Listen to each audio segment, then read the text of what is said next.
અત્યારની જે સ્ત્રી સાસરીમાં ગાળો ખાય છે ને તેની પાછળ એના દાદી નાની મમ્મી જવાબદાર છે. કારણ કે સ્ત્રીને જ્યારે પહેલી જ ગાળ બોલાણી ને ત્યારે તેનો વિરોધ કરવામાં નહીં આવ્યો હોય.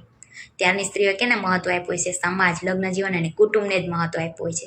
ત્યારે એને ખુદને મહત્વ નહીં આપ્યું હોય, એના સ્વમાન ઇજ્જતને મહત્વ નહીં આપ્યું હોય. તો અત્યારે જે ગાળ બોલાય છે ને એ સામાન્ય ગાળ ન કહેવાય સ્ત્રી માટે. અને આ જ ગાળ જો પુરુષને આપવામાં આવે ને તો લાકડીઓ ઉડે છે, હાથાપાઈ ઉપર ઉતરી આવે છે. જો કઠોર હૃદય પુરુષ ગાળ સહન નથી કરી શકતો તો તમે જેને કોમળ હૃદય કહો છો એ સ્ત્રી ક્યાંથી ગાળ સહન કરી શકે? એટલે જ ઘણા એમ કહે છે કે ગાળ ક્યાં લાગી જવાની કે ચોટી જવાની.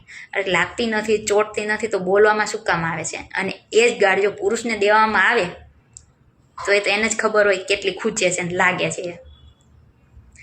એટલે જ વ્યક્તિને બોલતા શીખવામાં છે ને 2 વર્ષ થઈ જાય છે, અને પણ શું બોલવું ને એના માટે તો આખી જિંદગી નીકળી જાય છે.